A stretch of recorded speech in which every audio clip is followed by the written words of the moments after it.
Looking for a place that does it all? Maldini's by the River serves mouth-watering breakfasts, pasta, pizzas, and more, plus amazing coffee and cocktails. They hit the spot every single time. You're planning a special event? Well, their private function room and versatile restaurant are the perfect place for any celebration. Good food, good friends, good times, Maldini's.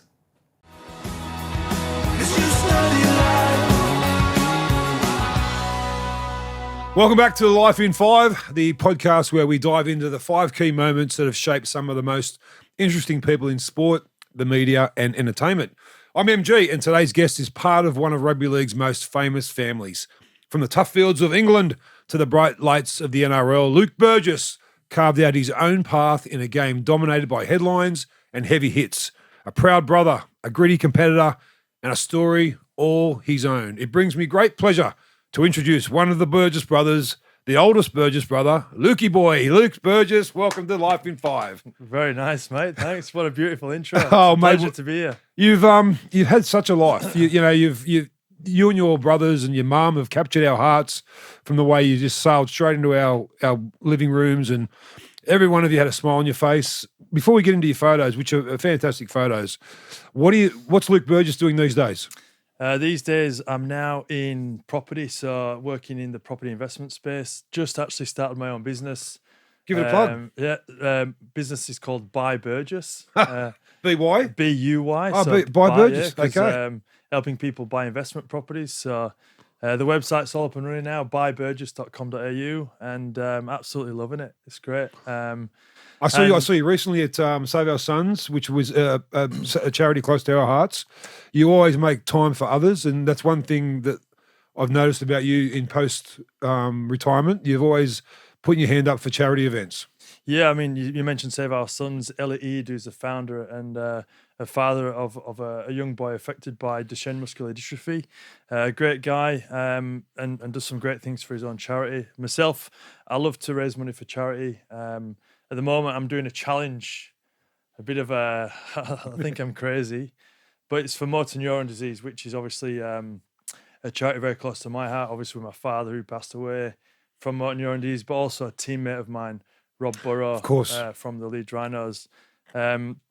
So for the month of September, Fight MND have got this thing called Challenge 27. Challenge 27 basically just means the number 27 is, from when you're diagnosed with MND, normally about 27 months before the disease runs its course and takes you. So from the 1st of September to the 27th of September, we've chose to do a challenge every single day for 27 days. I decided to run 10Ks every day. Wow. For 27 days. So what day are we up to? At the time of this recording, it's day 11 today. So I've not done my 10Ks today yet, but I've done 10 days worth of 10Ks. Good on you, brother. Yeah, is that in your comfort zone? Have you always been you always been fit, but 10Ks a day, that's not easy. It's not easy, and I weighed myself this morning. I'm 113 kilos, so I'm still pretty heavy. I mean, since I retired, I ran a couple of marathons actually. Long running has never been my game, but it's a different space, and because you're built for power, brother. You're not built for the long distance. That's what I mean. We're power athletes, aren't we? So it's been a different experience, and certainly learned a lot about myself in those runs. Well, your dad would be proud. I think the fact that we all know your story with your dad, and it seems to be where you and Tom and George and Tom, Georgie and Sam always talk about your father and the legacy that he gave. And he seemed like a hard man, but he seemed like a fair man. And obviously your mum, Julie, we all know about because she's always in the photos with you guys. But just tell us before we get into your photos a little bit about what your dad was, how your dad was as a youngster. My dad was always describing he was our hero. I was our provider, protector, educator, and raised me and my brothers to be the men who we are today. I guess we did lose him when we were just almost getting into our adult lives. I was 20 years old. Wow. Sam was 18. Twins were 15. So we were just getting to that age where we were becoming adults. But we had such an amazing childhood. I look back and and trying to find some photos for today, going through some old pictures and seeing where we actually grew up. You look back and go, wow, like How did we? how did we do that? But at the time, we were under the impression we had everything, I know. and we had nothing. I know. We had I was the same. But we Love. we had, that's all you need, and that's my mum and dad provided a safe house, meals on the table for every breakfast, lunch, dinner, and we had such a great family bond, and that's all we needed. It's amazing, isn't it? Like I'm very similar. I grew up in a suburb called Wayland in Mount Druitt, in a fibro shack. I was the oldest of four, and my mum and dad used to work 2 jobs just to pay rent, which was only about $30 a week, the rent. But I never once knew that we were poor. I just because mum and dad just had so much love for us, and they would go everywhere for us. And that's well done. Because I mean, your dad would be very proud of the men you've become, and it's a sad that he's not here with us, but his legacy lives on forever with you. He certainly does, and no, I appreciate that, MG. My dad certainly left his legacy, and it actually says on his headstone at his grave that your legacy will live on through me and the boys. So God love him. Pretty special, yeah. Well done, buddy. Okay, let's get this first photo. This looks like a pub or a footy ground. Tell us what this first photo of Luke Burges is and why it means so much to you, buddy. Yeah, wow, it's pretty nostalgic looking at that picture. The old Dewsbury Moor Rugby League club. We spent pretty much all our childhood here every weekend. I mean, you'd walk into that place and it was like a smoke dungeon, back in the days where everyone could smoke inside. Mate, the coaches used to smoke at half, they'd address you at half time. Here we go, come on, coach. We must have inhaled so much secondhand smoke as kids. But, all 4 of us, me, Sam, Tom and George, we all played our amateur rugby league for this club, Dewsbury Moor. And we were there from the age of 6 to 16. My dad coached here. He coached all of us at some stage. Is that where you were brought up in Dewsbury? Is that... Yeah, we were brought up just around the corner from Dewsbury Moor. Very, very rough area, this area. And but yeah, this is where we'd spend all our weekends, 2 nights a week training and stuff like that. So holds a special place in all our hearts. And you go in there now. This has actually changed quite a lot. The club's done a lot of work, and it's very updated now. It looks quite good these days. They've done a great job, and there's some great history in there too. Mike Stevenson, Dewsbury, I'm pretty sure. Mike Stevenson was with the Dewsbury Rams, which they're like the professional club in the area, Dewsbury. But yeah, Mike Stevenson was, and my dad too. My dad played for Dewsbury Rams. But yeah, we've got some great memories there, and there's a lot of history in this club because so many players actually came out of this club and went on to make it and play first grade. Okay. So there's a good shrine of jerseys and achievements inside there. I'll tell you what, your backyard games would have been mad growing up. I mean, whose team were you on? Whose team were you on? Well, it was 2-on-2. It was just. In fact, Sam and I always used to do 1-on-1 against each other, but because the twins were always that little bit younger than us, it was too much of a mismatch. I mean, there's 5 years between me and the twins, which now as adults it's nothing. No, but when you're kids, when you're 15, they're 10. They've got no chance. So, but yeah, Sam and I used to play a little bit of 1-on-1 in the back where it was just trying to put grubbers past each other. How good. Yeah. But who was your hero growing up as a rugby league? Like, was it an Englishman? How much did you know about the NRL? We always had an interest in the NRL, and it for us where we come from, the north of England, looking at the NRL was like this huge, like unreachable competition, and all the big names that you'd hear, and we used to obviously watch Great Britain play against Australia all the time, and you see all these Aussies coming over. You think all these Aussies are mad, and but in terms of heroes for me, I used to love watching Barry McDermott. Oh, Bazza, yeah. Adrian Morley. Oh, Adrian Morley. Mosley, yeah. What a man. Who have become great friends with both Bazza and Mosley these days. So just a good old school, tough English front rowers, forwards. Well, you mentioned your the NRL dream seems so far away. I believe this next photo number 2, is the first time you arrived down under. And tell us exactly what happened and what made you come down under. Yeah, so I could have chosen a million pictures from this trip. Unfortunately, I had to go to one of the other boys because I lost all mine. But yeah, so this was the first time both Sam and I ever came to Australia. It was 2008. Wow. So it was in the off-season, October, November 2008. And what suburb are you at here?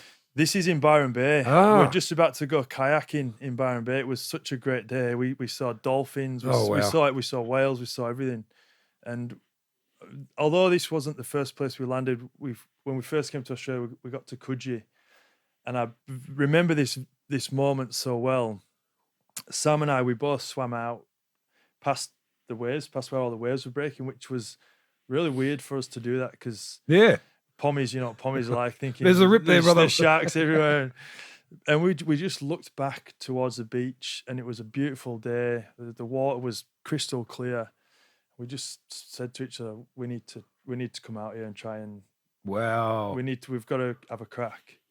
We need to do it. And so this is why that's what started this trip. Although this picture's not in Coogee, it represents that trip where Sam and I first fell in love with this place. And how old were you and Sam here? I was 21. Yep. And Sam would have been 19. And this was the moment you said, you know what, we're going to give this NRL a shake. And who got you in touch with for a trial, or who was the man who was instrumental, or woman who was instrumental in you getting to where you had to get to? So we all had the same manager, a great guy called Chris Casely. He's English guy. He's back in England. And as soon as we got back off that trip, we just said, look, Chris, we were both under contract. Said as soon as these contracts are finished, we're not interested in England anymore. Wow. We want to start asking the question in Australia. So kind of went from there, and Sam made it quite clear to some of the Aussie players that were over playing with Bradford Bulls at the time. Steve Menzies was one of those guys, and so they used to try and Steve at the time was trying to call Desi Hasler all the time. Getting the Manly. They'd FaceTime Desi when on the piss, going, get this young pommy fella. And Desi's like, nah, not interested. Wow. Yeah. And then Russell must have heard about that, and Russell Crowe. He was filming Robin Hood at the time over in England. Wow. Reached out to Sam because he had this young kid wanted to come over and play, and so obviously Sam thought it was a prank phone call and hung up on him. Thought it was one of the Aussies, but eventually, got to meet and just went from there. That's unbelievable. It's just to think this photo symbolises so much about what was about to unfold for you guys. You didn't know. And photo number 3, well, this says it all. I think you guys, when you played together, I'm not sure what day it was because I'm not real good with stats, but me neither. I think it was the first time since 1910 that 4 brothers had played in a game together in the starting lineup in a game together. So you made some history here. What's this photo? Obviously, the 4 of you boys, but the jewel in the middle is the rock of you guys. What's this mean to you, brother? That's a very special moment for us. This picture was after the game that we all played for the first time in the same team. So this was back in 2013 against the West Tigers. No idea what date it is, so don't ask me. What a photo. But yeah, this was really special. Have you got this up around your house in framed and we don't. You don't? Do you know what? None of us really. So I've got nothing. Yeah. Nothing. You would never know I was a footballer. In fact, when Sam and Tom went to England, my garage became a dumping ground for all their shit. Wow. So imagine you still had it. It's all my garage now. It's never sale. It's full of memorabilia. It's full of memorabilia. I've got, so I don't know, maybe we can do an online auction one time. Flog all Sam and Tom's stuff. Sorry, Sammy. Sorry, Tommy. And then me and you can buy a few beers. Done. But yeah, no, this is really special. Obviously, it was so nice that they allowed my mum to come on the field as well after this game. In fact, Freddie Fittler made this happen. Really? Because my mum was on the other side of the fence, and Freddie goes, "Julie, get over here!" Oh. And the steward was like, "No." He's like, "Nah, mate, she's coming with me." So thanks to Freddie, that is such a good photo. Yeah, so very special. You're all 6'4"? Yeah. Even when you logged me this morning, I thought, Well, my I didn't mum's think you were that tall this morning. But you're 6'4", easy. yeah. I think I'm 6'3". My mum's 6'1". Look at my mum. I know. She's 6'1", and What about your dad? What was he? my dad was just about 6 foot. So my dad was big. But Like, yeah, it was thick. you look at the twins; they're Yeah. thick. Yeah. but not just wide, but deep Deep. as well. Oh, That was from my dad. So okay. I'm actually the smallest in the family. Oldest and smallest. What as far as measurements go, like height and weight? Yeah. Wow. They're all bigger, like all taller, heavier. So this game, you were starting front row, and George was starting front row. Yeah, and I think Tommy and Sam was lock, Yeah, and Tom might have been in the back row. Tom. Yeah, I can't remember. He might have been in the back row. I think I was wearing number 8 this game. Okay. But I know that Sam and I both scored tries in this game. Wow. So pretty. That's awesome. And also the last play of this game, we all tackled Together. All 4 of us made a tackle together. Made an error. The ball carrier lost the ball, and then that was full time. Wowee. So Sam got sin-binned as well this game. I mean, I played with my brother, Western Reds, maybe five or six times. He's 8 years younger than me, so not that often. But isn't it a great feeling when you're sitting there getting dressed before the game? You've had it times 3 because you've got your 3 brothers in the same dressing room. You must feel invincible. You do, and it might sound like the cliche thing to say, but you do. I grew up with these boys. I know these boys better than anyone else. They're my best friends, and just all the training, going to training every day, having coffees after training, and then going to game day and pulling those jerseys on and getting ready and psyching. It's like just playing with mates who you become close to. Your brothers? Special that is, but when it's we call each other brothers, but your actual brothers, it's a pretty good feeling. Oh man.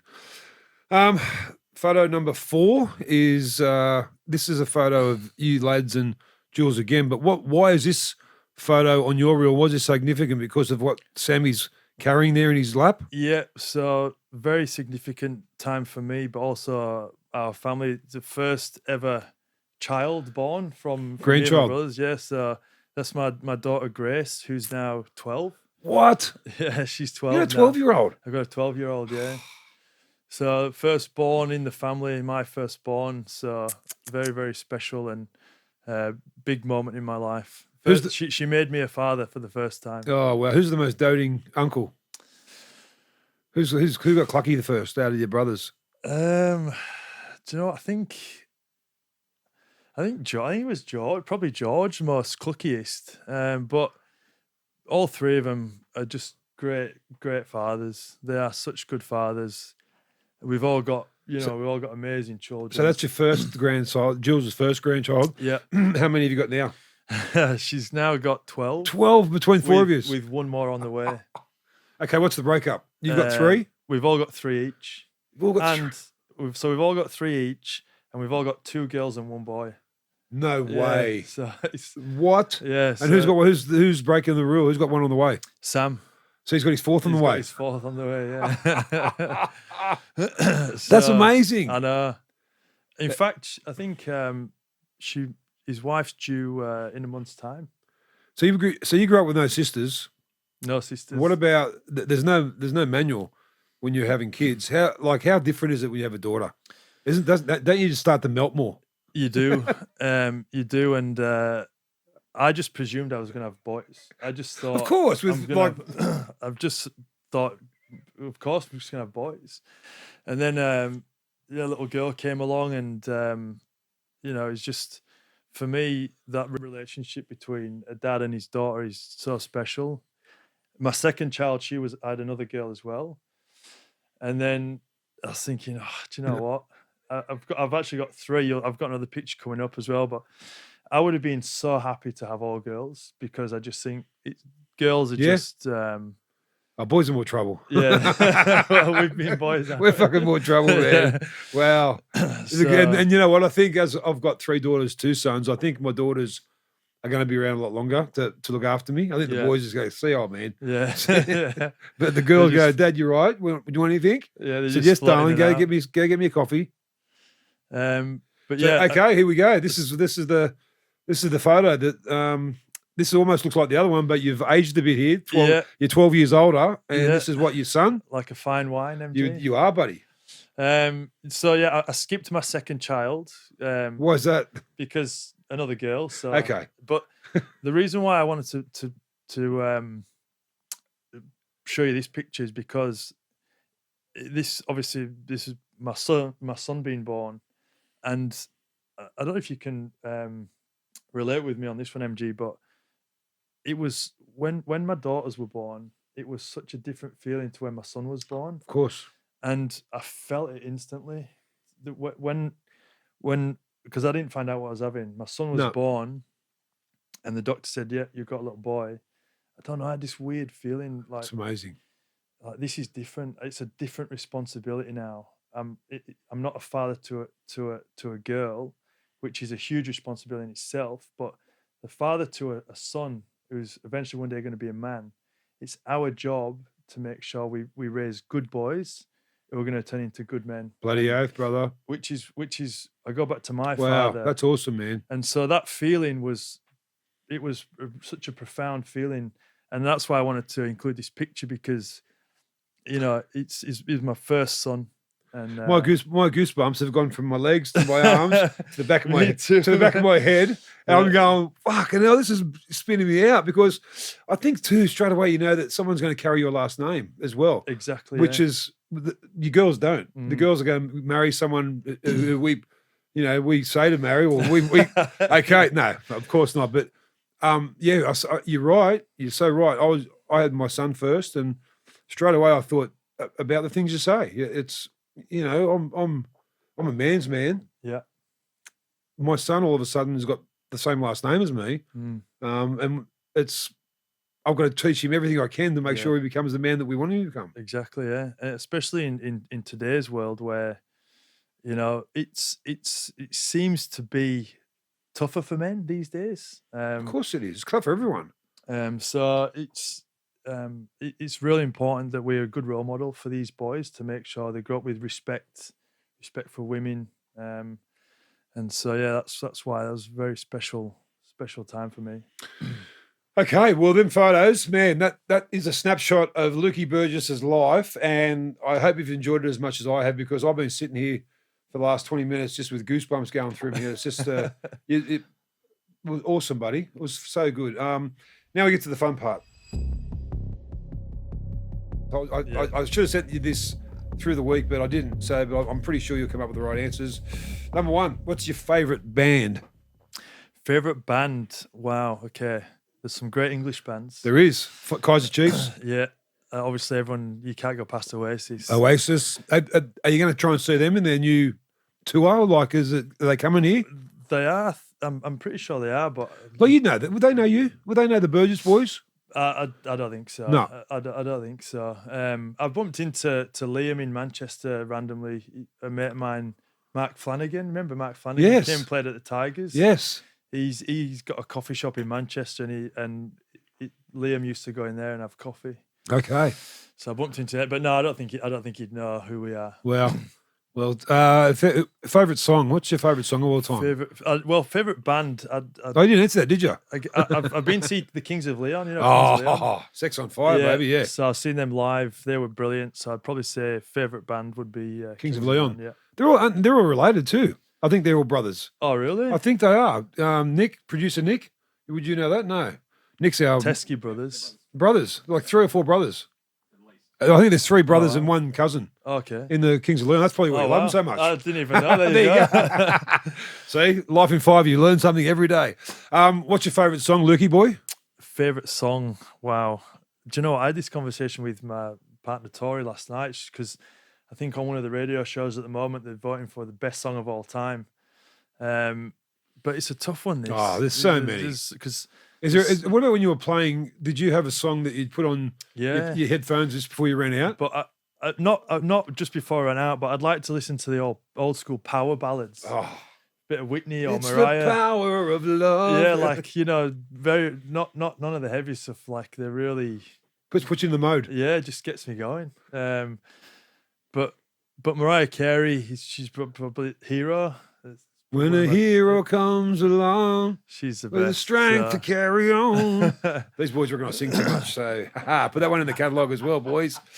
What about Luke Burges? What about your favourite TV series of all time? What are you binging at the moment, brother? I've just finished binging Suits. Oh, everyone loves Suits. Suits. Have you seen it? I haven't seen it. Oh, man. My sons love it. Don't start. I watched the original one. There's the Suits with Harvey Specter.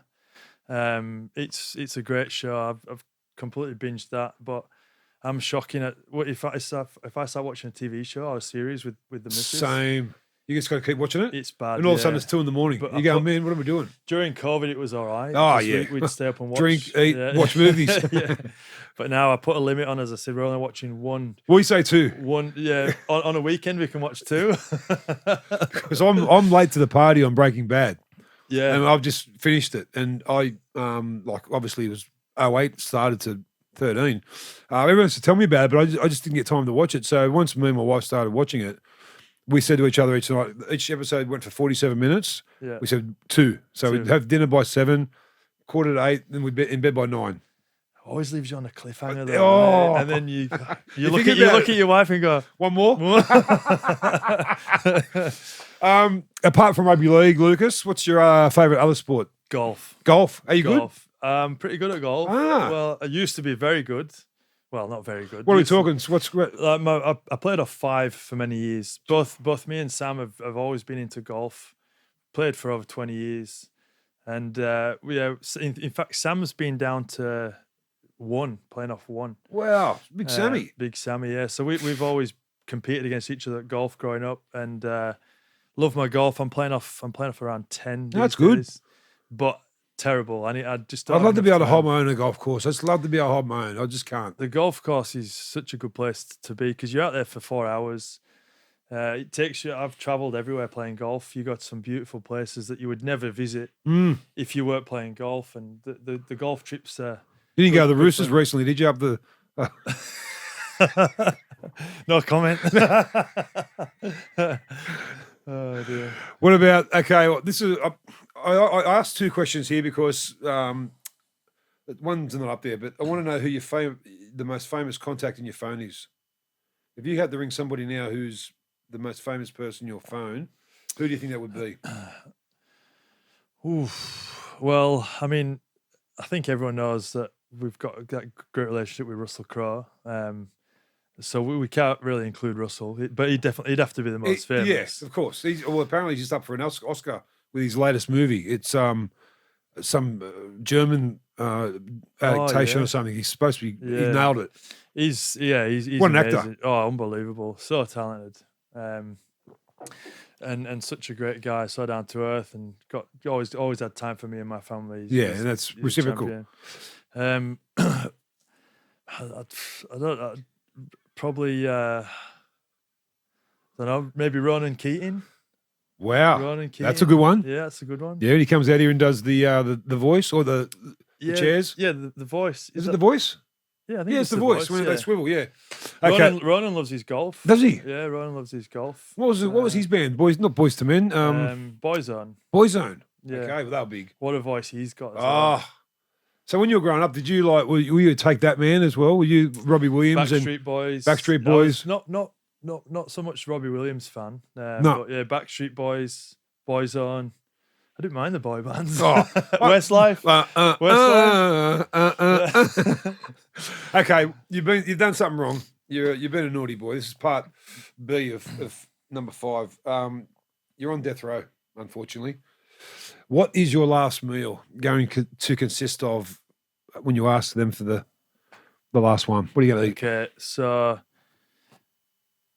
it's going to have to be a big, juicy ribeye, dry-aged ribeye steak, cooked rare, medium rare. Rare? Yeah, medium. Wow. I always ask for rare in the restaurants because they overcook it. So I do like it medium rare, with big pile of fat chips. You know, the thick chips. The thick ones. Heaps of chicken salt. Heaps of chicken salt, yes. Bit of macaroni cheese on the side. What about sauce for the steak? Sauce, I like it on the sides because Just dip the steak in? Yeah, if I want, sometimes I don't even use it, but with this, it'd be mushroom sauce. But yeah, all the trimmings with the macaroni cheese, even some mashed potato, and then what about for dessert? Dessert, I'd be going maybe a sticky date pudding with some custard. It's the best. Or some ice cream. Oh, it's the best. Yeah, but I just love plain vanilla ice cream. So do I. Yeah. Blue ribbon. Yeah. Blue ribbon. Okay, what are you washing it down with? What is your last drink? Last drink. What are you having? I'm having a beautiful glass of red wine. Love my red wine. So be a nice Shiraz, Australian Shiraz from the Barossa down there. Somewhere. Okay, like Lily Pilly or something. Oh, Lily Pilly, like a Lily Pilly.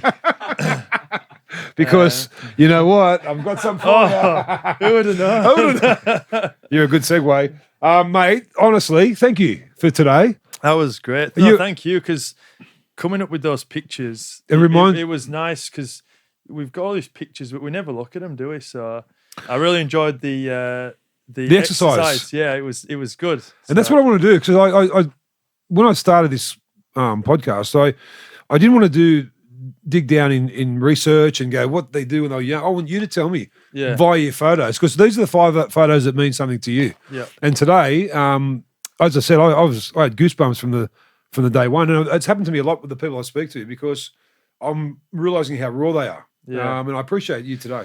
Well, it would have been easy for me to choose some football photos, but like I said to you before we started recording, I wanted to try and stay away from that and sort of make it a little bit more about my life away from football. And it's a great life, and may you continue to do your great work outside in the community. Let's hope that buy Burgess Real Estate. If you want a house, buy Burgess. Look up Lukey, he'll do a deal for you. I mentioned Life in 5, and you'll get 0.5% off. This is your Life in 5, and here's a couple of bottles of wine. Thank you to Lily Pilly Wines, brother. Thanks, Lily Pilly. Awesome. Go you, Lukey. Thanks, man.